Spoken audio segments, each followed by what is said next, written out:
नमस्कार. आज आपण एका खूप जुन्या पण तितक्याच महत्त्वाच्या गोष्टीवर बोलणार आहोत. ही गोष्ट आपल्याला शिकवते की कधी-कधी जे काम आपल्याला डोंगरा एवढं वाटतं, त्याला सामोरं कसं जायचं?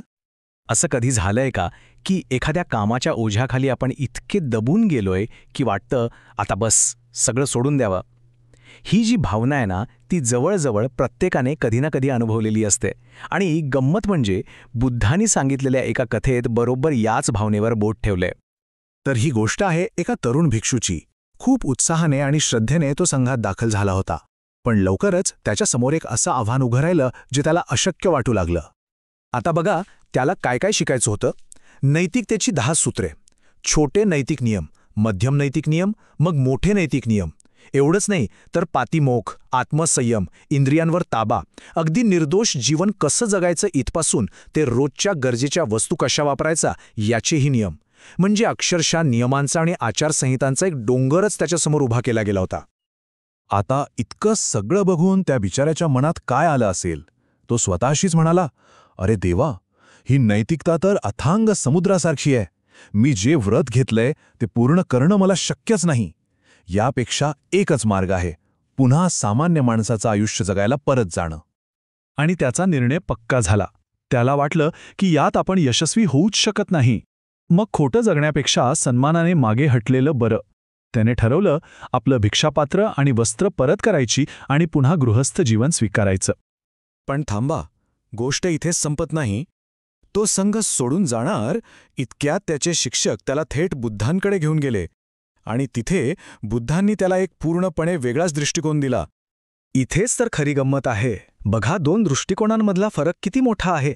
एकीकडे त्याचे शिक्षक होते, ज्यांनी नैतिकतेच्या सगळ्या नियमांची एक भली मोठी यादी त्याच्यासमोर ठेवली होती. आणि दुसरीकडे होते बुद्ध. बुद्धांनी काय केलं? त्यांनी म्हटलं, सगळ्या गोष्टींचा विचार एकाच वेळी कशाला करायचा? आत्ता या क्षणी जे शक्य आहे, फक्त त्यावर लक्ष केंद्रित कर. बुद्धांनी त्या भिक्षूच्या मनातली सगळी भीती, सगळी चिंता एका साध्याशा पण अत्यंत प्रभावी प्रश्नाने दूर केली. ते त्याला म्हणाले, अरे भ्रात्या, एवढ्या सगळ्या नैतिक नियमांचं ओझं तू का वाहतोयस? मला सांग, फक्त 3 साधे नियम पाळणं तुला जमेल का? आणि ते 3 नियम काय होते? पहिला, आपल्या वाणीवर नियंत्रण ठेव. दुसरा, आपल्या मनावर नियंत्रण ठेव. आणि तिसरा, आपल्या शरीरावर नियंत्रण ठेव. सोप्या भाषेत सांगायचं तर, शब्दाने, विचाराने किंवा कृतीने कोणतंही वाईट काम करू नकोस. बस. नैतिकतेचा तो जो भला मोठा डोंगर होता ना, तो या 3 सोप्या तत्वांमध्ये सामावून गेला.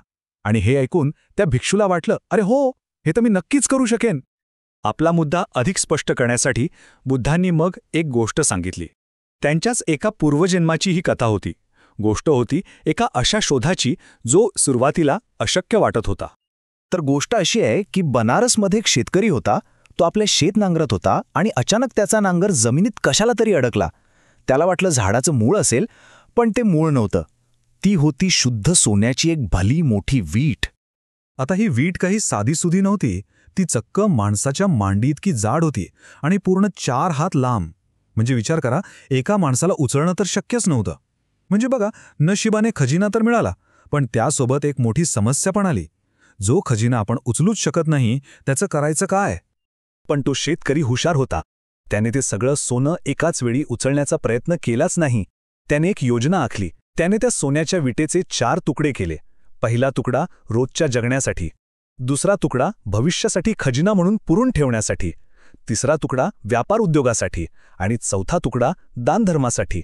किती सोपी आणि व्यावहारिक योजना, नाही का? आणि शेतकऱ्याच्या याच साध्याशा गोष्टीत त्या तरुण भिक्षूच्या समस्येचं उत्तर दडलेलं होतं. त्याला जे ऐकण्याची गरज होती तेच बुद्धांनी या कथेतून सांगितलं. या कथेचं सार काय? बुद्धांनी ते एका वाक्यात सांगितलं, कितीही जड ओझं असलं तरी ते हलकं होतं जर ते तुकड्या तुकड्यांमध्ये उचललं तर. हेच आहे ते तुकड्या तुकड्यांचं तत्व. आणि इथेच या संपूर्ण विश्लेषणाचं सार आहे. बघा, भिक्षूचं ओझं काय होतं? संपूर्ण नैतिकता पाळण्याचं दडपण. आणि शेतकऱ्याचं ओझं? सोन्याची ती प्रचंड मोठी वीट. एकाची समस्या मानसिक होती तर दुसऱ्याची शारीरिक. पण गंमत म्हणजे समस्या वेगळ्या असल्या तरी दोन्हीवर उपाय एकच होता. मोठ्या समस्येचे छोटे हाताळण्याजोगे तुकडे करणे.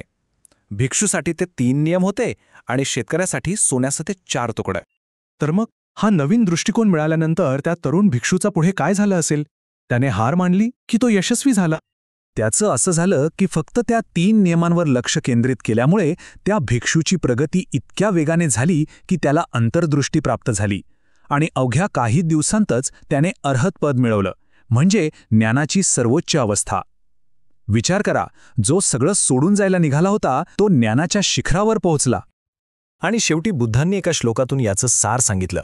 ते म्हणाले, जेव्हा मन आणि हृदय आनंदाने भरून जातं, जेव्हा शांती मिळवण्यासाठी धर्माचं आचरण केलं जातं, तेव्हा असा चालणारा विजय नक्कीच मिळवतो आणि आपली सगळी बंधनं तोडून टाकतो. आणि ही कथा आपल्याला एका महत्त्वाच्या प्रश्नापाशी आणून सोडते.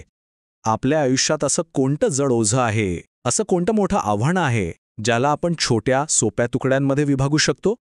हजारो वर्षांपूर्वी सांगितलेलं हे तत्त्व आजही तितकंच खरं आहे, नाही का?